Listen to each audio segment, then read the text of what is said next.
नमस्कार, मी आशिष जाधव. झी 24 तासच्या रोखोक चर्चेत तुमचं स्वागत आहे. राजस्थानमधलं सचिन पायलट यांचं नाराजी नाट्य अशा वळणावरती संपेल असं कुणालाही वाटलं नाही. किंबहुना 1-2 दिवस हे नाट्य रंगेल, त्यानंतर सचिन पायलट यांची मनधरणी होईल किंवा ते काँग्रेस बाहेर स्वतःहून पडतील असं अनेकांना वाटत होतं, पण तसं झालं नाही. आज काँग्रेस श्रेष्ठींच्या आदेशानंतर राजस्थानमधल्या सरकारमधून सचिन पायलट जे उपमुख्यमंत्री होते त्यांच्यासह आणखी दोघांना मंत्रिमंडळातनं काढण्यात आलं. अजूनही सचिन पायलट काँग्रेसचे प्राथमिक सदस्य आहेत, पण प्रदेशाध्यक्ष म्हणून त्यांची उचलबांगडी करण्यात आलेली आहे. म्हणजे एकीकडे त्यांचं उपमुख्यमंत्री पद गेलंय, तर दुसरीकडे प्रदेशाध्यक्ष पद सुद्धा त्यांच्याकडनं काढून घेण्यात आलेलं आहे. पण ते अजूनही काँग्रेसचे प्राथमिक सदस्य आहेत. इथून पुढे काय?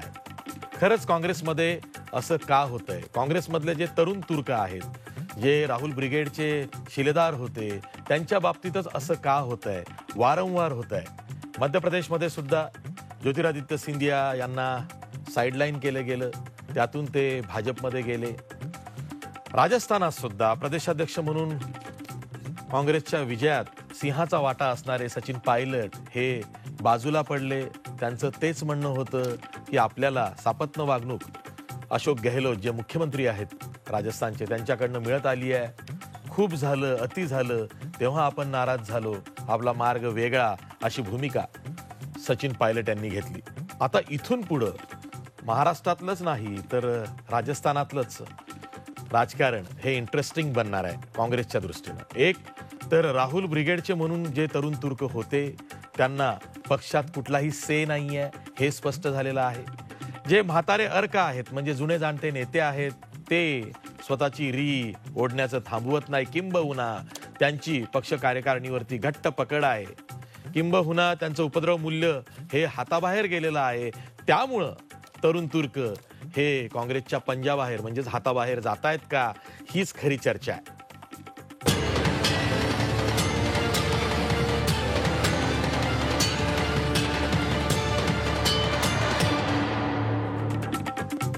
या चर्चेत सहभागी होण्यासाठी आपल्यासोबत मांडवर पाहुण्यात आपल्यासोबत काँग्रेसचे माजी खासदार ज्येष्ठ नेते हुसेन दलवाई आहेत दिल्लीहून.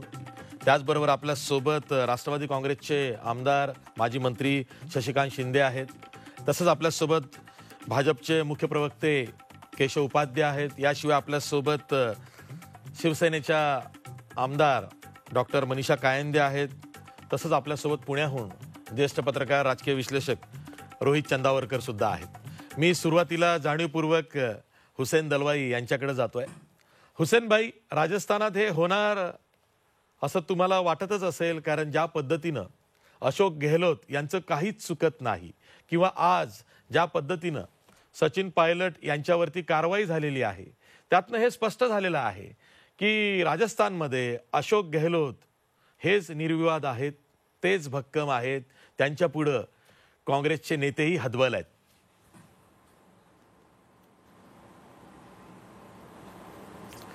काँग्रेसचे नेते हतबल आहेत हे आपलं विश्लेषण अतिशय चुकीचं आहे. एक गोष्ट लक्षात घ्या, आज ही 109 आमदार याच्यामध्ये काँग्रेसच्या विधिमंडळाच्या बैठकीला उपस्थित होते. आणि एक लक्षात घ्या, मी तिथल्या विधानसभेच्या इलेक्शनमध्ये गेलेलो होतो. तिथे गेहलोत साहेबांची मोठ्या प्रमाणामध्ये त्यांना मान्यता आहे, लोकांशी त्यांचं वागणं अतिशय चांगलं आहे. आणि ते काय का अशा प्रबळ जातीतून आलेले नसूनसुद्धा लोकांशी त्यांचे संबंध अतिशय चांगले आहेत, लोकांशी वागणं चांगलं आहे. ॲडमिनिस्ट्रेशनमध्ये त्यांना चांगलं अतिशय चांगल्या रीतीने ते करतात. मागच्या ह्याच्यामध्ये BJPच्या CMनी सुद्धा हे जाहीर केलं होतं, काम तर अशोक गेहलोतनी फार चांगलं केलं होतं असं त्या म्हणालेल्या होत्या. हे आपण लक्षात घेतलं पाहिजे. आणि मला असं वाटतं तरीही राहुलजींनी 30 वर्षाच्या यांना सचिन पायलटना तिथे इथे मुंबईमध्ये आपल्या दिल्लीमध्ये केंद्रीय मंत्रिमंडळात घेतलं. 34 वर्षाचं वय केवळ असताना सुद्धा प्रदेशाध्यक्ष बनवलं. म्हणजे जेव्हा युथ काँग्रेसचं अध्यक्ष बनवण्याची वेळ असते त्यावेळेला त्यांना इतकी मोठी जबाबदारी देण्यात आली. त्यांनी कामही चांगलं केलं नाही असं नाही. 26 वर्षाचे असताना ते खासदार झाले. असं आहे 40 वर्षाचे असताना उपमुख्यमंत्री झाले आणि उपमुख्यमंत्री असताना सुद्धा त्यांच्याकडे प्रदेशाध्यक्षपद कायम राहिलेलं होतं. हे आपण सगळं लक्षात घेणं अतिशय आवश्यक आहे. म्हणजे माणसाच्या ने किती आपली महत्त्वाकांक्षा ठेवावी यालाही काही मर्यादा आहेत. दुसरं असं की त्यांच्याकडे दुर्लक्ष केलं गेलं नाही. सातत्यानं त्यांच्याबरोबर चर्चा केली गेली. राहुलजींनी स्वतः केली, प्रियंकाजींनी केली, अहमद पटेलसारख्या अतिशय सिनियर नेत्यांनी सातत्याने चर्चा केली आणि त्याच्यातून मार्ग काढण्याचा सर्वतो प्रयत्न झाला. पण कुठेतरी त्यांना BJPच्या लोकांनी काय तुम्ही घाबरण्याचं कारण नाही, आम्ही इतके लोक आहोत, तितके लोक आहोत, इतके लोक तुमच्याबरोबर येतील, तितके येतील असं त्यांना आश्वासनं दिली गेली, फसवण्यात आलं आणि केवळ 12 लोक त्यांच्याबरोबर राहिले हे आपण लक्षात घेतलं पाहिजे. त्यांच्याबरोबर जास्त लोक नाही आहेत आणि मला असं वाटतं, मला त्यांच्याबद्दल आदर आहे. त्यांनी असं करणं अतिशय चुकीचं होतं. त्यांचे पिताजी पायलट साहेब हे खऱ्या अर्थानं भाजपच्या बरोबर RSSच्या बरोबर लढणारे असे ग्रस्त होते. काश्मीरचा प्रश्न सोडवण्याच्यासाठी तिथल्या तरुणांशी सातत्याने ते बोलत होते. याचा अयोध्या मंदिराचा प्रश्न आला त्यावेळेला सुद्धा त्यांनी अतिशय चांगली कणखर भूमिका घेतलेली होती. त्यामुळे ते BJPच्या नादाला फार जातील असं मला वाटत नाही. पण ती सत्तेचा एक ही असावी महत्त्वाकांक्षा, त्याच्यातून हे घडलेलं आहे. मला असं वाटतं अजूनही त्यांनी आपण जे म्हणालात ते खरं आहे. त्यांनी आपल्या ह्याचा राजीनामा दिलेला नाही, आपल्या काँग्रेस पक्षाच्या सदस्यत्वाचा. ते पुन्हा विचार करतील आणि त्यांच्याशी सातत्यानं संपर्क ठेवण्याचं काम आमची आला कमान करते आहे हे लक्षात घ्या. त्यांच्याकडे दुर्लक्ष करण्याचा काही प्रश्न नाही. ठीक आहे. आणि तरुणांना हुसेनभाई मी नंतर तुमच्याकडे येतोय. अशाच प्रकारचं एक नाट्य 1995-96च्या दरम्यान महाराष्ट्रातही झालं होतं. त्यात तुमची सुद्धा खूप महत्वाची भूमिका होती. मी ती आता रिव्हील करणार नाही, मी तुम्हाला तो प्रश्न विचारणार आहे. तसं काही सचिन पायलट यांच्या बाबतीत होऊ शकतं का याची चाचपणी मी तुमच्या सोबत करणार आहे, पण नंतर, आता नाही. मी जातोय केशव उपाध्ये यांच्याकडे. भाजपचे मुख्य प्रवक्ते आहेत केशव उपाध्ये. अशोक गेहलोत राजस्थानचे मुख्यमंत्री त्यांनी असा आरोप केलेला आहे सचिन पायलट आणि त्यांचे सहकारी हे भाजपच्याच संपर्कात आहेत, भाजपच्याच इशाऱ्यावरून त्यांनी हे बंड केलेलं आहे, त्यामुळेच आम्हाला त्यांना त्यांची जागा दाखवावी लागली. म्हणजे मी त्याचं उत्तर देण्यापेक्षा आपले काँग्रेसचे नेते काय म्हणतात, म्हणजे चिदंबरम असतील किंवा ते कपिल सिब्बल असतील यासारख्या नेत्यांचं किंवा अगदी परवा संजय झा हे काय म्हणतात ह्याच्याकडे लक्ष दिलं पाहिजे. आता काँग्रेस पक्षाचा प्रश्न सचिन पायलट हा कालचा नाही. 2014 पासूनचं आठवण काढा. 2014 पासून किती तरुण नेते, किती प्रदेशाध्यक्ष, किती माजी मुख्यमंत्री, किती केंद्रातले मंत्री काँग्रेसचे हे काँग्रेस पक्ष सोडून गेले. मग ते कर्नाटक असेल, बिहार असेल, अगदी शेवटचं उदाहरण मध्य प्रदेशचं होतं. काँग्रेसच्या नेतृत्वाला तरुण नेतृत्व किंवा जमिनीशी जे निगडीत नेतृत्व आहे त्याच्याबद्दल आस्था नसेल, त्यांना ते विश्वास देण्यात कमी पडत असतील आणि मग भाजपवरती दोष द्यायचा. आत्ताच्या त्याच्यामध्ये भारतीय जनता पार्टीचा काहीही संबंध नाही. भारतीय जनता पार्टीशी काही देणं घेणं नाही. भारतीय जनता पार्टीचं काही म्हटलेलं पण नाही. तुमच्या पक्षातल्या नेत्यांना तुमच्या पक्षामधल्या नेतृत्वाला सांभाळता येत नाही, ही सगळ्यात मोठी अपयश आहे. भाजपचे नेते ते असं म्हणाले की अशोक गेहलोत सरकार अल्पमतात आलंय. बरोबर ना. ज्यावेळी अशा प्रकारे विधान येणार त्यावेळी आम्ही राजकीय पक्ष आहोत असं म्हणणार ना. पण हे जे सगळं चाललंय मग तुमच्या काँग्रेस पक्षातल्या तरुण नेतृत्वाला आपल्या केंद्रीय नेतृत्वाबद्दल का आस्था वाटत नाही, हा पहिला मुद्दा. 2014 हेमंत बिस्वासपासून ही प्रक्रिया सुरू झाली आहे आणि फार मोठी परंपरा आहे. बिहार आहे, मध्य प्रदेश आहे, अनेक कर्नाटक आहे, अनेक राज्य मी सांगू शकतो. नॉर्थ ईस्ट मधले अनेक राज्य आहेत की जिथले तरुण आणि जमिनीशी असलेले नेते निघून गेले. आशिष, हे वरवरचं विश्लेषण असेल, थोडं अधिक जाऊन विश्लेषण केलं पाहिजे. हे खरं म्हणजे ही लढाई राहुल गांधी यांच्यासोबत असणारी तरुण ब्रिगेड आणि सोनिया गांधी यांच्यासोबत असणारी जी जुनी पिढी आहे यांच्यातला हा संघर्ष आहे का, याचा विचार अगोदर खरं तर केला पाहिजे, तर त्याची उत्तर आहेत.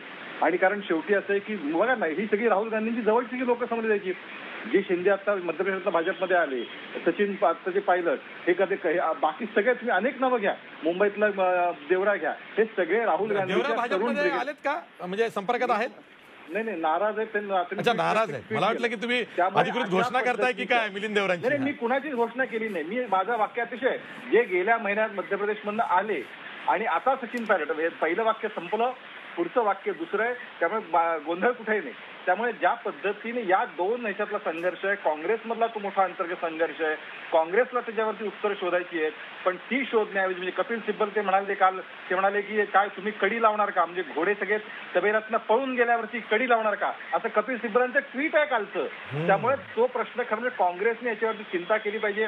भाजपवर टीका करणं सोपं आहे, का बरोबरचं विश्लेषण आहे, पण हा संघर्ष सोनिया गांधी ब्रिगेड का राहुल गांधी यंग ब्रिगेड यातला आहे, हे लक्षात घेतलं पाहिजे. अगदी बरोबर आहे. म्हणजे काँग्रेसला अजूनही ते जमलं नाही, पहिली फळी दुसरी फळी जे शरद पवारांना जमलंय. मी जातोय शशिकांत शिंदे यांच्याकडे, राष्ट्रवादी काँग्रेसचे आमदार आहेत, माजी मंत्री आहेत. शशिकांत शिंदे, या बाबतीत मग शरद पवारांना पक्ष कसा चालवायचा आणि आपला पक्ष जर का सत्तेत असेल तर मग कशा पद्धतीनं सर्वांना हाताळायचं? मग पहिल्या फळीतले नेते असू देत, दुसऱ्या फळीतले नेते असू देत, तुमचंच उदाहरण घ्या. विधानसभेला पराभव झालाय, नेता चांगला आहे, लागलीच त्यांनी विधान परिषदेला आणलंय, आमदार म्हणून उभं केलेलं आहे. शरद पवारांना जे जमलं ते सोनिया गांधी किंवा Rahul Gandhi for that matter का जमत नाहीये? काँग्रेसमध्ये तरुण तुर्क विरुद्ध म्हातारे अर्क हा सामना दिसतोय.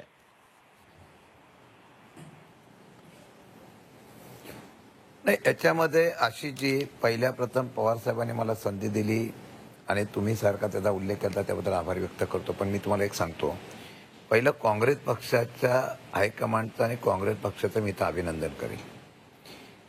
ज्या वेळेला एखाद्या कार्यकर्त्याचा किंवा एखाद्या नेत्याची ओळख ही पक्षाच्या असलेल्या या पाठिंब्यामुळे होते, त्यावेळेला त्याला कार्यकर्ते मिळतात, त्यावेळेला त्याला आमदारांची साथ मिळते आणि ते मोठे होत असतात.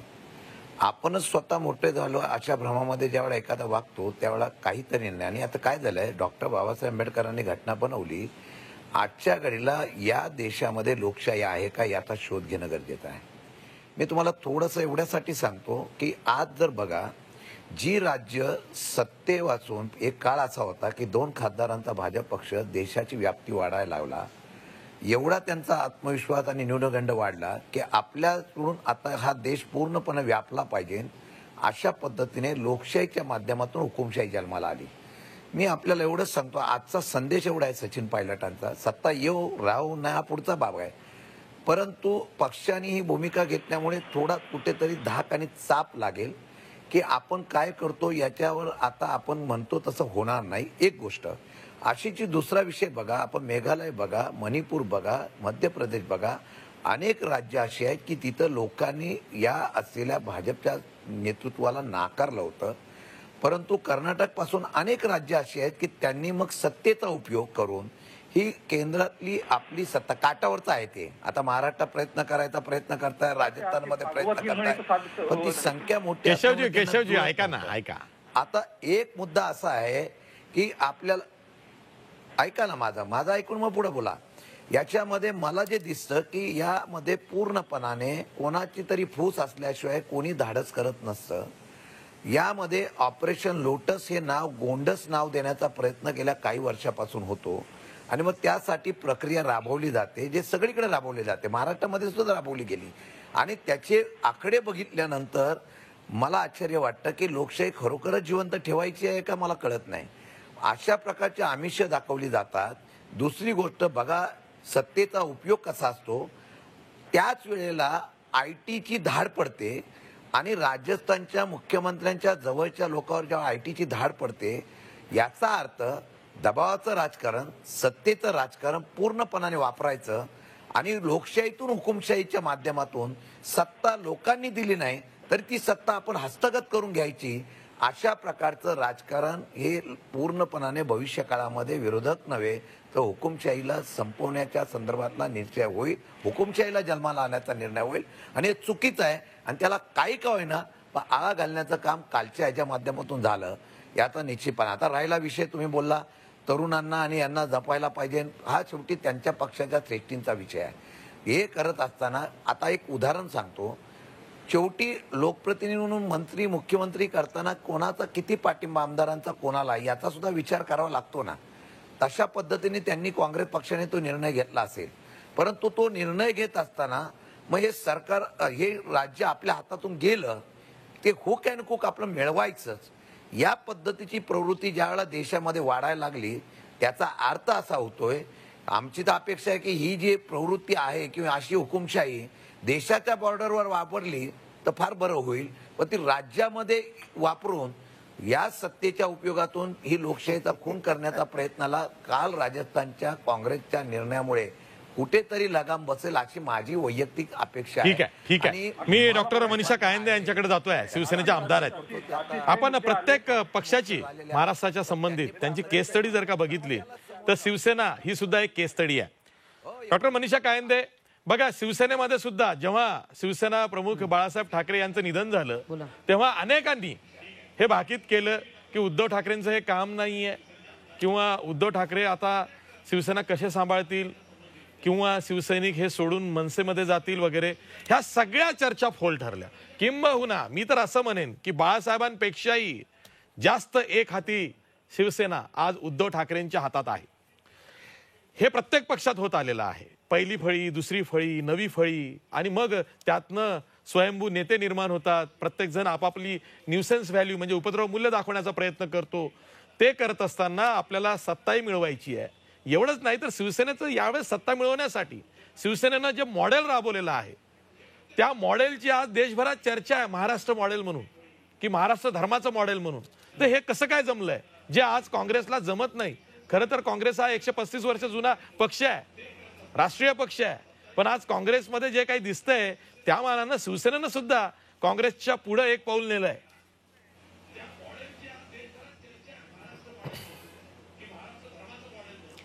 नाही, मुळात म्हणजे आपल्याला लक्षात घ्यायला पाहिजे की आत्ता भारतीय जनता पक्ष जो पूर्वीचा भारतीय जनता पक्ष होता तो आणि आत्ताची जी भारतीय जनता पार्टी आहे त्याच्यात जमीन आसमानचा फरक आहे.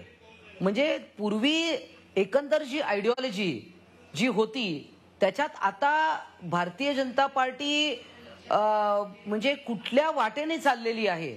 म्हणजे आता भाजपचे आपण जुने कार्यकर्ते जरी बघितले तर त्यांना आत्ताच्या भाजपमधलं हे काही पटत नाहीये. परंतु आता त्यांच्याकडे दुसरा पर्याय नाहीये, कारण जे काय अगदी एकाधिकारशाही चालली आहे आणि भारतीय जनता पार्टी कोणीही कबूल करेल की शिवसेनेमुळे भारतीय जनता पार्टी महाराष्ट्रात वाढली, मुंबईत वाढली, हे अगदी निर्विवाद सत्य आहे. आणि जेव्हा असं होत असताना केशवजी ऐकून घ्या, मी येतोय तुमच्याकडे. असे लोक विनोद करतात, एकमेकांना पूरक राहिले, दोघेही वाढले. चला हा पुढे. मला तुमच्या विनोदाचं हसू आलं, शिवसेनेमुळे भाजप वाढली या विनोदाचं हसू आलं मला, बाकी काही नाही, बोला तुम्ही. बरं ठीक आहे, हा झालं हसून. हा पुढे.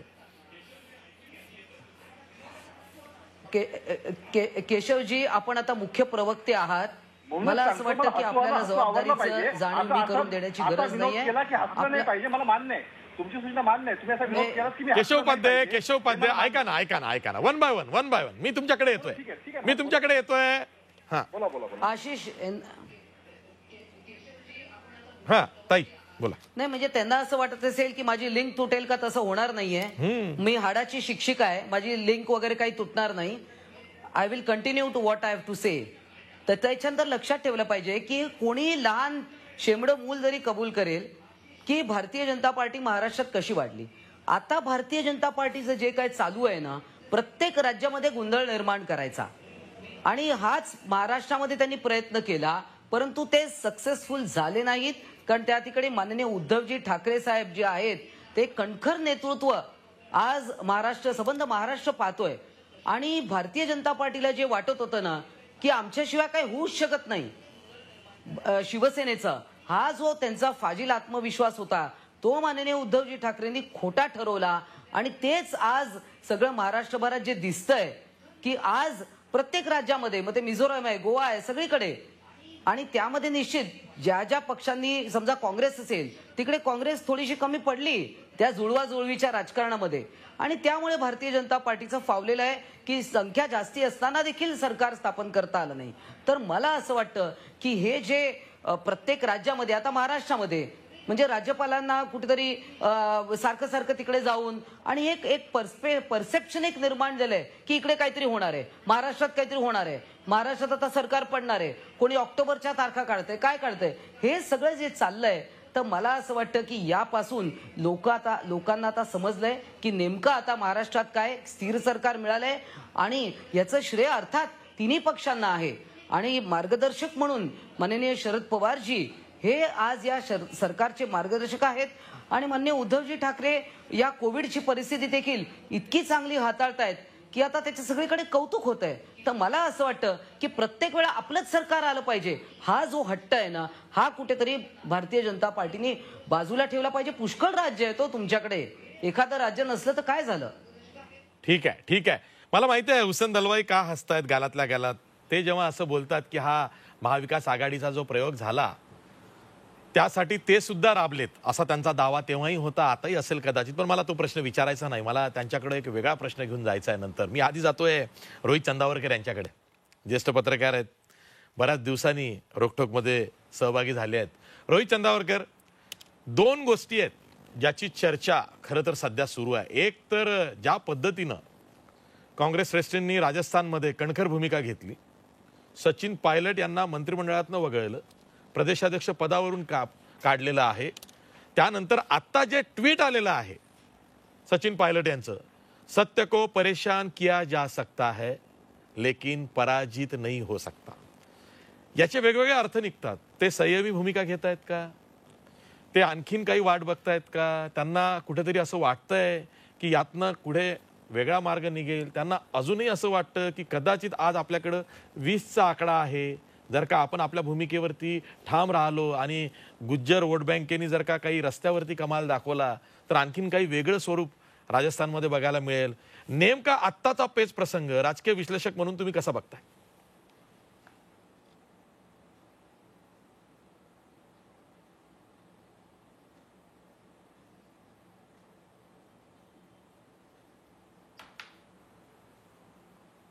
पायलट हे आता पूर्वीसारखे काँग्रेसमध्ये सहभागी राहणार नाहीत राजस्थानमधल्या ऍक्टिव्हिटीमध्ये. आणि त्यांच्यासमोर आता मॉडेल जे आहे ते ज्योतिरादित्य शिंदे यांचं मॉडेल त्यांच्यासमोर आहे, हे क्लिअर आहे.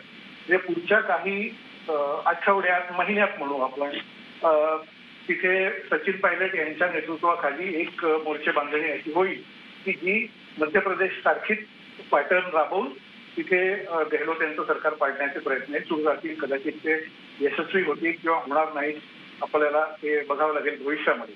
सचिन पायलट यांच्या मनात भावना ही आहे की काँग्रेस पक्षाचे फक्त 21 आमदार जेव्हा होते गेल्या विधानसभेमध्ये, तेव्हा आपण हा एक चॅलेंज म्हणून घेतला आणि आपण राजस्थानमध्ये उतरलो आणि पूर्ण पक्षाचं काम आपण तिथे केलं. गुजर आंदोलन जे चालू होतं किंवा बाकी होतं ते त्यांना बरोबर घेऊन त्याचा लाभ काँग्रेस पक्षाला मिळवून देऊन आपण हा पक्ष तिथे बांधला आणि सत्तेवर आणला.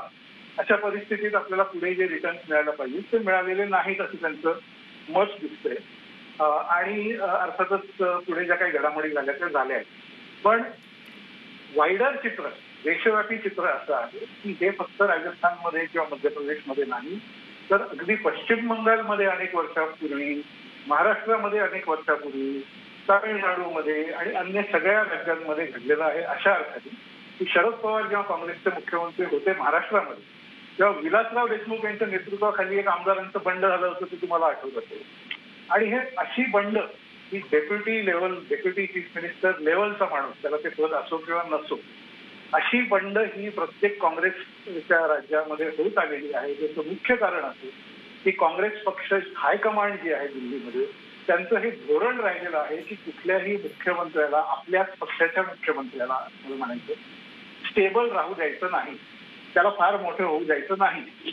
शरद पवार यांनी खुद्द मला एका मुलाखतीमध्ये हे सांगितलं होतं अनेक वर्षांपूर्वी 2009 मध्ये की काँग्रेस पक्षाची ही जी भूमिका आहे की प्रत्येक राज्यामध्ये आपलाच जो माणूस लोकप्रिय असतो, जो मोठा नेता असतो, त्याला एका लिमिट पलीकडे फार मोठं होऊ द्यायचं नाही आणि त्याला मोठे होऊ देऊ नये यासाठी त्याच्या पायात पाय घालण्यासाठी एक 3-4 इतर लोक उभे करायचे आणि त्यांना ताकद देत राहायची.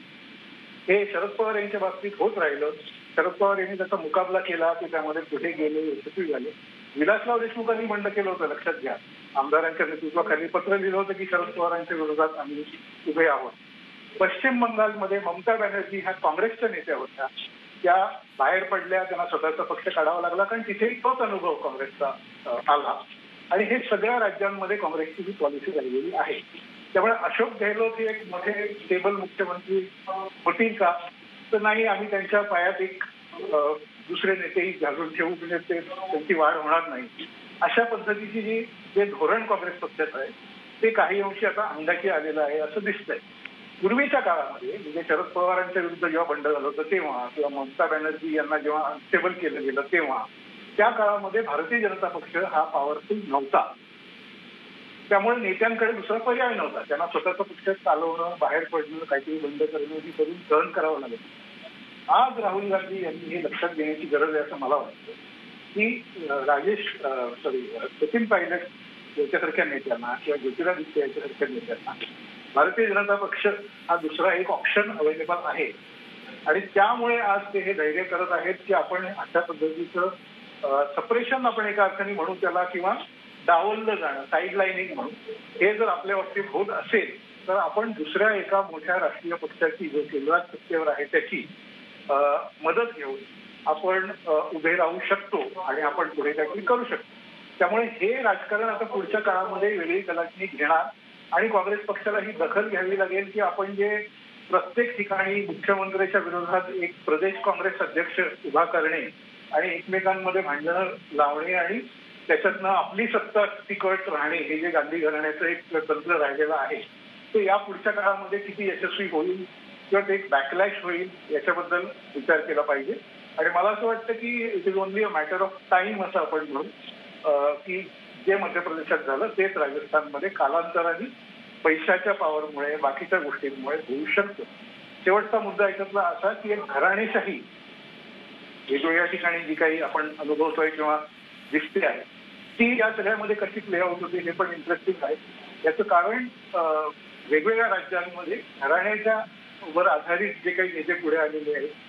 शेवटी सचिन पायलट हे राजेश पायलट यांचे चिरंजीव आहेत, राहुल गांधी हे राजीव गांधी, सोनिया गांधी यांचे चिरंजीव आहेत. या घराणेशाहीच्या विरोधामध्ये लोकल एक लिडरशिप तयार होते का, किंवा निष्ठावान कार्यकर्ते तयार होतात का, आणि भाजपची त्यांना त्याची साथ मिळते, किंवा हे कोलॅप्स घराणेशाहीचं एक जे वर्चस्व आहे ते कोलॅप्स होण्यामध्ये कसं प्ले आउट होतं, हा एका बाजूला आपण खेळ बघत असताना दुसऱ्या बाजूला भारतीय जनता पक्षाने मात्र त्या घराणेशाहीचा आधार असलेल्या कुटुंबांनाच पाठिंबा देऊन त्यांना सत्तेत घेणं, असं जे मध्य प्रदेश, राजस्थान किंवा अन्य राज्यांमध्ये केलेलं आहे तो पण एक विरोधाभास आहे. त्यामुळे तो एक वेगळा अँगल यामध्ये आहे की भारतीय जनता पक्षाचं खरंच त्यामध्ये रोल किती आहे. प्रवक्ते अधिकृतपणे म्हणतायत की आमचा याच्याशी काही संबंध नाही, पण हे क्लिअर आहे त्यांचा त्यामध्ये रोल आहे. केशवपदे हाच प्रश्न आहे. अनेकांना असंही वाटतंय किंबहुना भाजपकडनंच आता तसा आरोप झालाय म्हणा किंवा तशी शक्यता वर्तवली गेली की राहुल गांधी यांच्या समोर कुठलाही नेता समकक्ष मोठा होऊ नये, भविष्यात त्याचा अडसर राहू नये, म्हणून ही तजवीज केली गेली आहे की राहुल गांधींच्या समकक्ष, मग ते ज्योतिरादित्य सिंधिया असतील किंवा सचिन पायलट असतील किंवा आणखी कोणी, यांचं खच्चीकरण करायचं. यात किती तथ्य वाटतंय भाजपला? त्या मुद्द्यावर फक्त पहिले 3 मुद्द्यावरती मी बोलतो आणि 3 मुद्द्यांचं तुमच्या प्रश्न उत्तर देतो. पहिला आमचे मित्र राष्ट्रवादीचे आमदार त्यांनी मुद्दा मांडला. त्यांनी असं सांगितलं की काय त्यांनी 2 मुद्दे प्रामुख्याने मांडले. एक हुकुमशाहीचा मुद्दा मांडला आणि दुसरं लोकशाही विरोधी मतं, म्हणजे लोकांनी मतं दिलं नसतानाही ते सत्तेवर येऊन बसणं. म्हणजे हे तर मला भूताती भागवत नावाची एक म्हण मला आठवली. म्हणजे अहो, महाराष्ट्रामध्ये 3ऱ्या आणि 4थ्या क्रमांकावरचे राष्ट्रवादी पक्ष आहेत. इथे आपण सरसळ लोकांचा मताचा अधिकार आपण अपमान केला आणि ते हे बोलतात अधिकाराची, ह्याच्यावर मोठा विनोद असू शकत नाही. दुसरा एक त्यांनी मुद्दा मांडला हुकुमशाहीचा. मला एक प्रश्न त्यांना विचारायचा आहे, अहो काव मला सांगा बरं, शरद पवार काँग्रेसमधनं का नेमके बाहेर पडले? एक मिनिट आशिष जाधव, माझं पूर्ण होऊ द्या. शशिकांत शिंदे मी येतोय तुमच्याकडे. शशिकांत शिंदे मी येतोय तुमच्याकडे. आपण बोला आता. दुसरा 1 बाय 1 केशवपदेंना पूर्ण करू द्या. शरद पवार काँग्रेसमधनं बाहेर का पडले? ज्यावेळी शरद पवारांनी जो प्रश्न उपस्थित केला त्याच्यानंतर त्यांना आणि त्यांच्यासह दोघांना केवळ प्रश्न उपस्थित केला, म्हणजे हुकुमशाहीच्या गप्पा मारणारे आज राष्ट्रवादी काँग्रेस समर्थन करणारे, मात्र त्यावेळी शरद पवारांचा प्रश्न उपस्थित केला, त्यावेळी त्यांना ते प्रश्न उपस्थित केला म्हणून काँग्रेसमधनं काढून टाकलं. हे वास्तव आहे, कटू सत्य आहे. नाही तर आज तुम्ही पण काँग्रेसमध्ये बाहेर असतात, हे आपण कसं विसरून चालेल. त्यामुळे हुकुमशाही कुठे होती हे एकदा आपण आठवलं पाहिजे. तिसरं आमच्या ताई म्हणजे खरं म्हणजे खूप छान विनोद करतात, त्यांनी करावं तर माझा आक्षेप नाही त्याबद्दल काही. फक्त माझं म्हणणं की थोडं भ्रमातनं बाहेर आलं पाहिजे. कालचा सामना पवारांची मुलाखत जरी त्यांनी वाचली असती, पवार असं म्हणतात उद्धव ठाकरे संवाद ठेवत नाही, हे वाक्य त्यांचं जसं सामनामध्ये संजय राऊतांनी घेतलेल्या मुलाखतीत ते छापून आलंय. त्यामुळे मला वाटतं ते वाक्य जरी किमान असतं तरी महाराष्ट्र सरकारमध्ये काय चाललंय हे मी सांगण्याची गरज नाही. बदल्या 24 तास कशा बदलतात, ठीक बाकी आहे, सगळ्या गोष्टी ठीक कशा आहे. होतात. आणि मी विचारलेल्या प्रश्नाचं काय केशव उपाध्ये?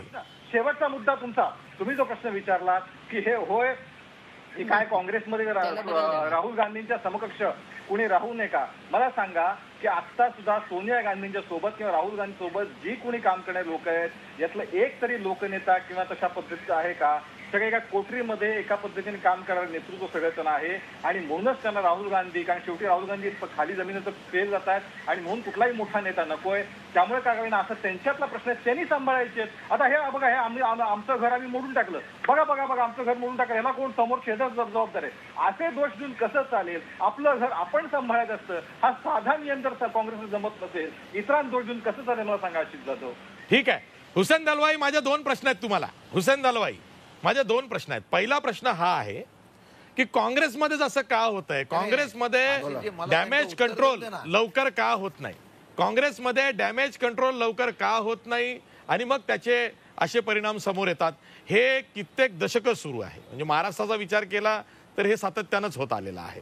काँग्रेसमध्ये डॅमेज कंट्रोल होत नसल्यामुळं सुद्धा किंवा रिड्रेसल पॉलिसी ज्याला आपण म्हणतो, दखल घेणे आणि त्यातनं मग सोल्युशन काढणे, हा प्रकारच कधी कधी काँग्रेसमध्ये दिसत नाही की नेमकं कोणी कोणाला गाठायचं आणि मग गाठताना सुद्धा मध्ये दलाल असतात असं आम्ही ऐकवत आहोत. तर हा एक पहिला प्रश्न. आणि दुसरा प्रश्न, शरद पवारांचा उल्लेख निघाला म्हणून विलासराव देशमुख, तुम्हाला आठवत असेल 1995ची विधानसभा निवडणूक लातूरची हरले होते, त्यानंतर ते बाजूला पडले आणि तुमच्याच एका विधान परिषद निवडणुकीलाही ते हरले, पुन्हा बाजूला पडले. पण नंतर 1999ला ते परत काँग्रेसचे मुख्यमंत्री झाले. असं काहीसं सचिन पायलटांच्या बाबतीत होऊ शकतं का?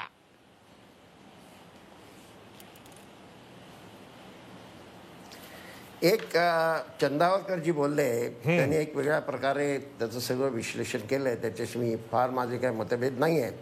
परंतु एक गोष्ट मी त्यांना सांगू इच्छितो की राहुल गांधीमुळंच इतक्या मोठ्या प्रमाणात त्यांना सत्ता मिळाली, सचिन पायलटांना, हे आपण लक्षात घेतलं पाहिजे. 26व्या वर्षी पार्लमेंटचे सदस्य ते झाले, हे कसं आपण विसरून चालणार? ते आता 2 त्यांच्याकडे पद होती, एक तर डेप्युटी CM पण होते आणि दुसऱ्या बाजूला PCC प्रेसिडेंटशिप सुद्धा त्यांच्याकडे होती. म्हणजे राहुलजींच्यामुळं त्यांना हे मिळालं याचं कुठेतरी त्यांनी भान ठेवायला हवं होतं असं मला वाटतं. नाहीतर इतक्या लवकर कुणाला काय मिळतं का? इतकं सोपं नाही. आणि त्यांची अशी काय त्यांच्या वडिलांसारखी फार मोठी त्यांची कुवत होती असं समजण्याचं कारण नाही. हुसेन दलवाई, हा प्रश्न मी बदलून जर का विचारला तुम्हाला की मध्य प्रदेशमध्ये आणि राजस्थानमध्ये त्या नेत्यांनी जे राबले तिकडे प्रदेशाध्यक्ष म्हणून, त्यांना जर का मुख्यमंत्री केलं असतं तर दोन्ही सरकारं वाचली नसती का? किंवा मध्य प्रदेशचं तरी वाचलं असतं आणि राजस्थानातलं अडचणीत आलं नसतं. नाही, मुख्यमंत्री असं ह्याला मध्य प्रदेशचं कसं वाचणार होतं? मध्य प्रदेशमध्ये ज्योतिरादित्य मुख्य हे नव्हते PCC प्रेसिडेंट, तिथे कमलनाथजीच होते, तेच मुख्यमंत्री झाले, हे लक्षात घ्या. आणि इथे असं आहे की गेहलोतांना जास्त तिथे मान्यता आहे, त्याला आता काय करायचं? त्यांच्याबरोबर आमदार जर जास्त असतील तर राजकारणामध्ये अल्पसंख्याक असलेल्या माणसाला कसं करणार? शक्य नव्हतं. तरी त्यांना एक कुठे ना कुठे प्रोटेक्ट करण्याचं काम जे वरून चाललेलं होतं त्याला त्यांनी स्वतः कुठेतरी त्याचा विचार करायला होता, तो दुर्दैवाने त्यांनी केला नाही. आणि मला असं वाटतं की BJPचं याच्यात राजकारण आहे. केशवजी काही म्हणत आणि ते त्यांच्या पक्षाची भूमिका अतिशय चांगली मांडतात, त्याच्याबद्दल काहीच शंका नाही. परंतु पैशाचं आमिष दाखवणं, ED दाखवणं, IB दाखवणं आणि भीतीच्या वातावरणातून लोकांमध्ये या संभ्रम निर्माण करून सरकार पाडणं, ही काय चांगली गोष्ट आहे असं मी समजत नाही. आणि हे कुठे ना कुठेतरी थांबलं पाहिजे. एक लक्षात घ्या, या देश संबंध कोरोनाच्या विरोधात लढत असताना तुम्ही मध्य प्रदेशचं सरकार पडेपर्यंत याच्या संबंधात काही भूमिका घेतली नाही. ते कसं पाडलं काय पाडलं तर सगळ्यांनाच माहिती आहे. मी त्याचं बोलण्याची गरज नाही, कारण त्याच्यावर ते म्हणतील पैसे कुठे दिले आणि काय दिले. पैसे करोडो रुपयांचा खेळ केला जातो हे लक्षात घ्या. तर ते मनीषाजी म्हणाल्या त्याच्यात काही चूक नाही असं माझं म्हणणं आहे. तुम्ही या देशाचं घटनात्मक दृष्ट्या हा देश कसा चालेल हे पाहणं अतिशय आवश्यक. हुसेन दलवाई पण आता अशोक गेहलोत यांचं वय झालं आहे, त्यांचा उत्तराधिकारी हा तरुण असावा आणि त्याला आपण सांभाळणं गरजेचं आहे. विलासराव देशमुखांसारखं झालं जसं 95-96 मध्ये झालं की नंतर 99ला विलासराव देशमुख काँग्रेसमध्ये मुख्यमंत्री बनले, तसं सचिन पायलटांच्या बाबतीत होऊ शकत नाही का? त्यांना असं सांगितलं जाऊ शकत नाही का की थोडी कळ धरा, थोडं थांबा, 2-3 वर्ष थांबा, शब्द दिला जाऊ शकत नाही? हे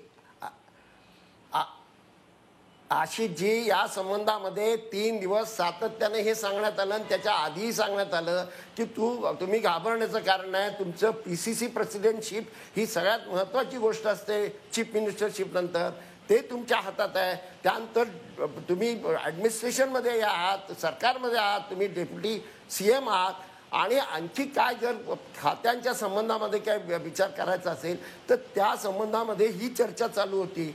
परंतु सत्तेची लालसा इतकी असते की त्याच्यातून स्वतःच्याच पायावर कुऱ्हाड टाकण्याचं काम होतं. ठीक आहे. शशिकांत शिंदे, मला एका प्रश्नाचं आणखी उत्तर हवं आहे. शशिकांत शिंदे, कदाचित तुम्ही त्रयस्थ म्हणून देऊ शकाल किंवा तुम्ही काँग्रेसमधनं म्हणजे काँग्रेसचे एकेकाळचे आणि काँग्रेस बाहेरून काँग्रेस बघताय म्हणून, हे जे सचिन पायलट यांचं बंड आहे, जर का हुसेन दलवाई म्हणत असतील की त्यांच्याकडे प्रदेशाध्यक्ष पद होतं, ते उपमुख्यमंत्री होते, त्यांचं गांधी घराण्याची सख्य आहे, आज ना उद्या त्यांच्याच हातात सगळं आलं असतं, तरी सुद्धा काही गोष्टी काही बाबी अशा आहेत की त्याचाही विचार होणं गरजेचं आहे. एक तर सचिन पायलट यांचे सासरे फारुख अब्दुल्ला, ते आज विजनवासात आहेत किंवा जरी त्यांना मोकळीक असेल तरी सुद्धा ते बाहेर येऊ शकत नाहीत. त्यांचे मेवणे ओमर अब्दुल्ला, हाही विषय असू शकतो, हाही बार्गेनिंगचा भाग किंवा हाही राजकीय सत्ता समीकरणाचा भाग असू शकतो की ज्यातनं सचिन पायलट यांचं बंड आपण वेगळ्या चष्म्यातून बघितलं पाहिजे.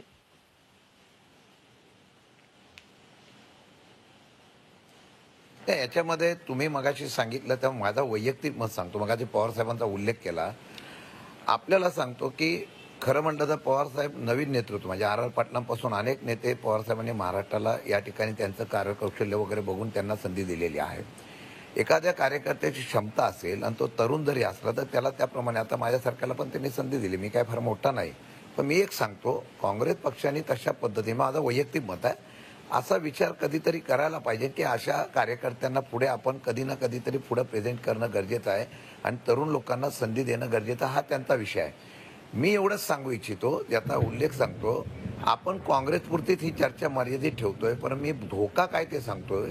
आशिषजी, आपण बघा, हे भाजपने ज्या वेळेपासून सत्तेवर आल्यापासून अगदी तुमच्या पश्चिम बंगालपासून सगळ्या राज्यामध्ये सत्ता परत आणण्यासाठी जे तंत्र वापरायचे ते वापरलेलं आहे.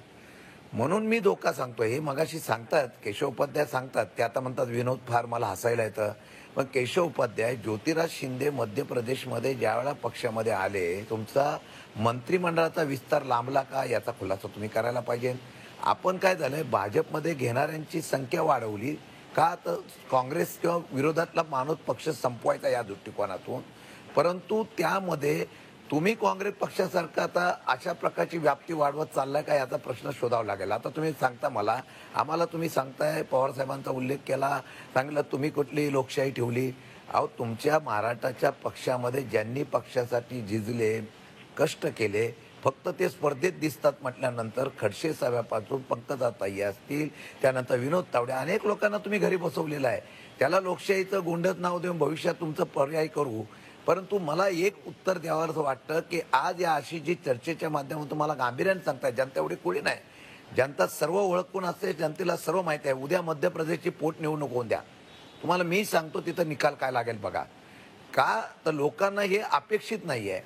लोकांना तुम्ही ज्याप्रमाणे गृहीत धरता, ज्याचा पवार साहेबांनी उल्लेख केला, अनेक चर्चेचा उल्लेख केला, पण पवार साहेबांचा याचा उल्लेख नाही केला की मी पुन्हा येईन याचं, म्हणून जनतेला गृहीत धरलं की जनता काय करू शकते. हा इतिहास महाराष्ट्राने दाखवून दिला आणि हा इतिहास देश पण दाखवेल. अशी जी आज मी तुम्हाला सांगतो, हे खरं म्हटलं तर फार धोकादायक आहे. राजकीय विश्लेषण माझी आणि केशव उपाध्यायांची एकदा दोघांची चर्चा ठेवा, माझी तयारी आहे. परंतु केशव उपाध्याय कधीतरी मनापासून हे स्वीकारायला शिकायला पाहिजे की ठीक आहे, एखादं राज्य आपल्याकडे आलं नाही ना, पुढच्या वेळेला आपण लोकशाहीच्या माध्यमातून निवडून आणण्याचा प्रयत्न करू, पण ती राज्य अस्थिर करायची, विरोधी पक्षातला आवाज दाबायचा, त्यांच्यावर दबाव टाकायचा. कदाचित मला वाटत नाही, पण मला वाटतं की माझा उल्लेख मगाशी आशिषजींनी केला की सचिन पायलटावर असा काही राजकीय दबाव आणलाय का की बाबा तुम्ही हा निर्णय घेतला नाही तर तुम्हाला बाकीचा त्रास होऊ शकतो, यामुळे घाबरून त्यांनी निर्णय घेतला का, तर त्याचा विचार निश्चितपणाने ते सचिन पायलटच सांगू शकतील. त्यासाठी काँग्रेसने त्यांच्याशी चर्चा आणि त्या ठिकाणी वार्तालाप केला पाहिजे, त्यांना आश्वासित केलं पाहिजे. उद्या या सर्वांच्या हातामध्ये ही नेतृत्व देण्याची क्षमता दाखवली पाहिजे. हा विषय करताना अशी जी तुम्ही जो मुद्दा मांडला, मला त्या विषयावर गांभीर्याने बोलायचं आहे की हे खरोखर चुकीचं आहे. याचा उद्योग हा महाराष्ट्रात सुद्धा उद्या आता काही लोक बोलायला लागली, आता राजस्थान झाला, आता महाराष्ट्रात बघतो. म्हणजे ही प्रकार काय मला कळत नाही. हा प्रकार असा आहे की सत्ता आमच्या हातातून राज्याची गेली, राजस्थानची गेली, मध्य प्रदेशची घेतली, कर्नाटक आम्हाला स्वीकारलीच नाही, आम्हाला काही करून ती आणायची. अहो कर्नाटकमध्ये तर शिवकुमारला तुम्ही किती त्रास दिला ना त्यांना त्रास.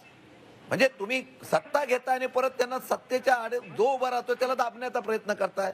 ही लोकशाही होऊ शकत नाही आणि एक ना एक दिवस याचा उद्रेक होईल आणि जनता त्याचा निश्चितपणाने परिवर्तन केल्याशिवाय राहणार नाही. अहो कोविड सारखं संकट आहे ज्याचा उल्लेख हुसेन दलवाईंनी केला. केशव उपाध्याय पण ही काय चर्चा आहे महाराष्ट्रातही? प्रत्येक जण वेगवेगळ्या तारखा सांगताय. आपण म्हणजे राजकारणी तर सांगतात वेगवेगळ्या पक्षाचे, पण पत्रकारही सांगतात. कोणी म्हणतंय 4-5 ऑगस्ट, कोणी म्हणतंय सप्टेंबर, कोणी म्हणतंय ऑक्टोबर. हे काय चाललंय? मुहूर्त का निघत नाहीये? पंचांग वेगवेगळी असल्यामुळे घोळ होतोय. नाही, मुळात दोन गोष्टी. पहिल्यांदा मी तुमच्या प्रश्नाचं उत्तर देतो, पण फोडाफोडीचा विषय चालला आणि भाजप जणू काही सगळं फोडतंय. जरा आमच्या हुसेनबाईंना विचार, जर तारिक अनवरांना कुठल्या पक्षातनं, राष्ट्रवादीतनं गेल्याच वर्षी घेतलं काँग्रेसमध्ये, ती फोडाफोडी नसते. जे आता उदय सामंत शिक्षण मंत्री आहेत ते काही महिन्यापूर्वी राष्ट्रवादीमध्ये होते, ती फोडाफोडी नसते. म्हणजे आपण करतो ते चांगलं सगळं. आता राष्ट्रवादीतला अख्खा पक्षच फोडाफोडी दुसऱ्या पक्षातनं आणलेला आहे, त्याच्याबद्दल बोलायचं नाही. आणि अरे हो ना, मग माझं म्हणणं की तुम्ही फोडाफोडी असं आहे की तुम्ही काँग्रेसमध्ये राष्ट्रवादीतले लोक घेतात, त्यावेळी ती फोडाफोडी नसते. शिवसेनेचे उदय सामंत राष्ट्रवादीतनं काँग्रेस शिवसेनेत येतात, ती फोडाफोडी नसते. ते काय सात्विक म्हणणं परिवर्तन असतं. म्हणजे किती विनोद करावेत आपण. आणि मात्र आणि राष्ट्रवादीत तर काय सगळे धनंजय मुंडे सगळी नावं घ्या, भुजबळ घ्या, सगळे नाव दुसऱ्या पक्षात आलेले. त्यामुळे अशा पद्धतीने इतरांवरती आरोप करताना पहिल्यांदा 4 बोटं आपल्याकडे आहेत याचं भान आपण ठेवलं पाहिजे. ते हुसेन दलवाई तेच म्हणताय की काँग्रेस मुक्त असं काही होऊ शकत नाही. फार तर काँग्रेसमय होऊ शकतं. अजित जाधव, तुमच्या प्रश्नाचं उत्तर देतो. असं आहे, रात्रीला महाराष्ट्राचा प्रश्न, 1 मिनिट, रात्रीला महाराष्ट्राचा प्रश्न. महाराष्ट्रातलं सरकार खरं म्हणजे आम्हाला काहीच करायची गरज नाही. या 3 पक्षातले रोज विसंवाद एवढे लोकांसमोर येत आहेत, लोक एवढी वैतागलेली आहेत. ज्या पद्धतीची कोविडची परिस्थिती हाताळली, कधी मुख्यमंत्री बाहेरच पडले नाहीत, हे सगळं चित्र आपण बघितलं. त्यामुळे हे सरकार कधी पडेल आम्हाला काही चिंता करायची गरज नाही. ठीक आहे. मनीषा कायंदे, बघा, मुख्यमंत्री तुमच्या पक्षाचा आहे. शिवसेनेचे उद्धव ठाकरे हे महाराष्ट्राचे मुख्यमंत्री आहेत. सरकार पाडापाडीच्या जर काय अशा चर्चा असतील तर तुमच्याकडे काय उत्तर आहे? आता आशिष हा, मनीषा कायंदे प्लीज. नाही, ऐका ना, आता बघा बोला आता मनीषा ताई बघा, बोला. कळत न कळत कसं पोटातलं ओठावर आलं की कधी ना कधी तर पडेल म्हणजे वाट बघतायत की कधी पडेल, कडे पडेल. आणि नुसतं वाटच नाही, पण तसे प्रयत्न पण चालू केले आहेत. आता एवढं सगळं जर काय भारतीय जनता पार्टीचे प्रवक्ते बोलतायत, तर आता यांच्या पक्षात जे काय 30-40 आमदार आहेत ते पण वेगवेगळ्या पक्षातनं आलेलेच आहेत ना. त्यामुळे मला असं वाटतं की भारतीय जनता पार्टीला तसा कुठलाही नैतिक अधिकार राहिलेला नाहीये बोटं दाखवण्याचा आणि किंवा बोटं ठेवण्याचा. मला असं वाटतं की प्रत्येकाने आपापला बघावं की आपण काय केलेलं आहे आणि आपली वाटचाल काय आणि आपण काय करतोय. आणि महाराष्ट्रात जे काय आता भाकीतं चालली आहेत ती अजिबात खरी ठरणार नाहीये. आणि जर का मार्गदर्शक म्हणून माननीय शरद पवार यांनी जर का काही सूचना केल्या तर त्याचं स्वागतच आहे, ते मार्गदर्शक आहे. त्यामुळे त्याच्यामध्ये त्यांनी काही कोणाच्या उणीवा दाखवल्या असं नाही, त्यांनी म्हटलं एकत्र चला. कुठे काही ठीक आहे. असेल गैरसमज ठीक आहे. तर ते दूर करा. शशिकांत शिंदे शरद पवारांचं वाक्य घेऊन मला तुम्हाला प्रश्न विचारायचा आहे. जेव्हा शरद पवार असं म्हणतात की बोला. 105 जागा ज्या भाजपच्या आल्या त्यामध्ये मोलाची भूमिका किंवा शिवसेनेची साथ असल्याशिवाय त्या वाढल्या नसता, नाही तर 40 ते 50 जागा स्वबळावर जर का लढले असते तर आल्या असत्या. मला तुम्हाला प्रश्न असा विचारायचा आहे, 2014 प्रमाणे विधानसभा निवडणुकीला सर्व पक्ष स्वबळावर लढले तर क्रमांक 1 ला शिवसेना येईल, हे तुम्ही मान्य करा?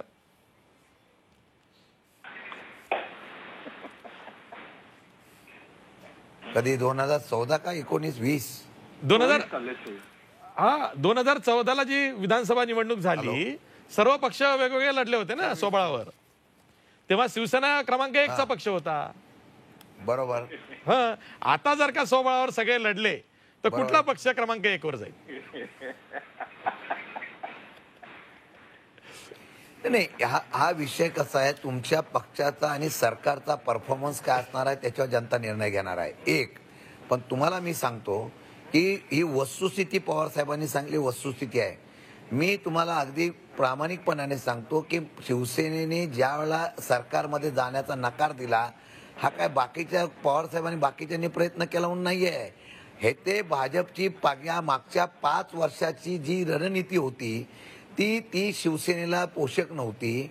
शिवसेना पवारसाहेब जे म्हणाले की शिवसेना भाजपमध्ये जाणं म्हणजे शिवसेनेने स्वतःला संपवण्याचा प्रयत्न केला असता, जो त्यांना अनुभव मागच्या 5 वर्षामध्ये आला, जी मंत्रिपदं मिळाली, ज्या पद्धतीने त्यांना वागणूक मिळाली, एवढंच नव्हे तुम्हाला आजही सांगतो की यांच्या जागा शिवसेनेच्या 10 ते 12 जागा भाजपने जाणीवपूर्वक पाडल्या, हा त्यांचा आरोप शिवसेनेचा आहे.